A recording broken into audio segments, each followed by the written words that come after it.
Je vous laisse la paix, je vous donne ma paix. Ce n'est pas à la manière du monde que je vous la donne. Que votre cœur ne soit pas bouleversé, ni effrayé, dit le Seigneur.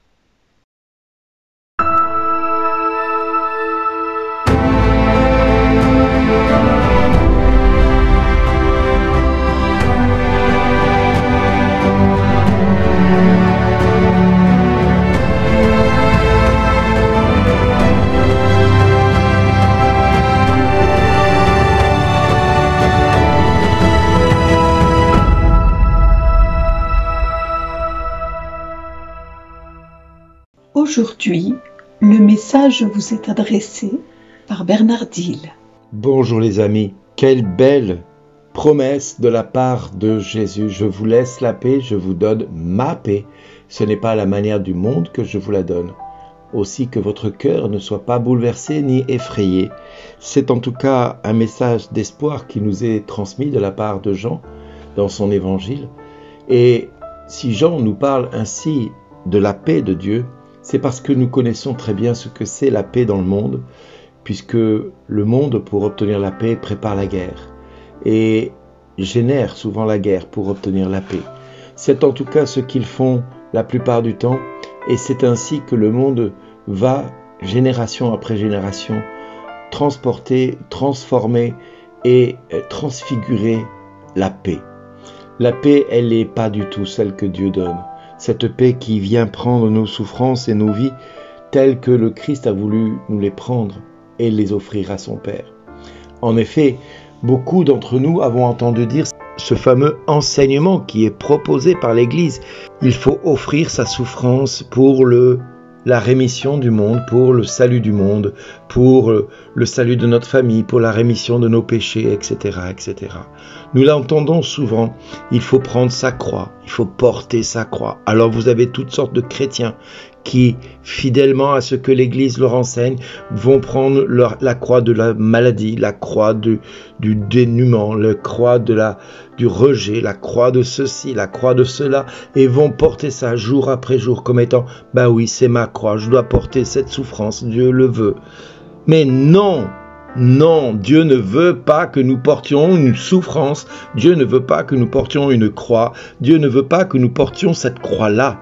Non, il nous dit, déchargez-vous de votre fardeau et prenez le mien qui est léger. Déchargez-vous de votre fardeau, le fardeau de la maladie, le fardeau de l'angoisse, le fardeau de la peur, le fardeau de ceci, le fardeau de cela, tout ce qui vous fait perdre la paix. Parce que le monde voudrait que vous gardiez cette souffrance dans votre cœur comme étant la volonté de Dieu, ce qui n'est pas le cas, sinon Jésus ne serait pas mort à la croix. Le fait que Jésus donne sa vie, il la donne pleinement volontairement, c'est afin que dans ses blessures, dans ses meurtrissures, nous trouvions la guérison de nos maladies, la délivrance et la liberté des enfants de Dieu. Non, Dieu veut que nous nous chargeons de son fardeau qui est léger, ce fardeau qui est le témoignage de notre vie, le témoignage du Fils ou de la fille de Dieu que je suis devant lui. Il veut que je témoigne de l'amour que je lui porte. Il veut que je témoigne de cette fidélité qui peut conduire au martyre, effectivement, qui peut conduire au martyre. Mais ce n'est pas du systématique et ce n'est pas de l'automatique non plus. J'aime à dire que si Christ nous demandait de porter nos maladies, vraiment, son sacrifice serait inutile sur la croix. Ça voudrait dire que Jésus n'a rien fait. Non, quand il nous faut porter la croix que Dieu nous demande de porter, c'est une croix qui doit ôter de nos épaules le fardeau du quotidien que nous subissons par le prix du péché, par le fruit du péché. Oui, que ce soit le prix du péché ou le fruit du péché, les deux conduisent à la même chose, à l'esclavage. Or, c'est pour la liberté que nous avons eu un Seigneur qui a donné sa vie. Je vous donne ma vie, je vous donne ma paix. Je vous la donne, non pas à la manière du monde, mais je vous la donne. Je vous donne cette paix. Cette paix qui ne doit pas être une paix issue de la souffrance que nous subissons ou endurons. Non, une paix qui nous permet de ne pas avoir le cœur bouleversé ni effrayé. Sinon, nous ne serions pas dans la joie. Or, je ne connais pas quelqu'un qui vit la maladie et qui peut dire qu'il est dans la joie parce que voilà, c'est ainsi, et qu'il est heureux d'être malade. Non, on n'est jamais heureux d'être malade. Par contre, il nous est peut-être demandé à certains, mais pas à tous, à certains, de renoncer à la guérison. Et c'est un choix que Dieu nous propose. C'est un choix qu'il nous demande d'offrir. Dans ce cas-là, oui, si nous avons dans le cœur de renoncer à la guérison, alors nous devons accepter la maladie comme étant une occasion de bénir Dieu dans notre corps pour se joindre à ceux qui sont malades et qui ne savent pas pourquoi ils sont malades et qui ne connaissent pas Dieu. Et dans ce cas-là, nous faisons nous-mêmes offrande telle que le Christ l'a vécu dans sa chair, en se faisant offrande pour tous. Et dans ce cas-là, nous avons la capacité, par grâce, de renoncer à la guérison pour vivre cela. Mais c'est un choix que nous devons faire librement, que celui qui fait le vœu de ne pas être guéri ne se plaigne pas de ne pas être guéri. Celui qui fait vœu d'offrande de sa vie pour ne pas être dans la guérison, eh bien c'est un choix qui nous est proposé. Mais que chaque personne le fasse en son âme et conscience. Mais ne viens pas te plaindre que parce que tu souffres aujourd'hui et parce que tu as dit oui à la souffrance, dans ce cas-là, tu ne peux pas demander à Dieu les deux en même temps, la guérison et la souffrance. Ce n'est pas possible, ce n'est pas compatible. Dieu ne se dément pas. Dieu ne peut pas se mentir à lui-même et il ne peut pas faire mentir sa parole. Il est venu dans le monde pour que le monde croie, pour que le monde ne soit pas aveugle, pour que le monde puisse voir. Et il a guéri les malades et il a chassé les démons, il a purifié les lépreux. Il a fait cela afin que le monde croie. Or, si nous disons que la maladie est la volonté de Dieu sur notre vie, c'est un mensonge éhonté de l'Église sur notre vie. Dieu ne veut pas la maladie dans le monde, c'est le péché qui est à l'origine de la maladie. C'est le péché originel qui conduit à la maladie et à la chaîne que nous avons des fois dans nos vies. Or, Dieu ne veut pas de cela pour nous. Dieu veut la guérison. Dieu veut la sanctification. Dieu veut la sainteté. Ça, oui. Et il nous donne sa paix pour le vivre. Alors il nous dit, déchargez-vous de votre fardeau et prenez le mien qui est léger. Ça, c'est la volonté de Dieu pour nous sur terre. Déchargez-vous de votre fardeau et prenez le mien qui est léger. Et rien d'autre que cela. Ne soyons pas aveuglés par toutes sortes d'enseignements doloristes qui ont été donnés dans l'histoire de l'Église parce qu'ils ne répondaient pas à la guérison telle que Jésus voulait qu'on y réponde.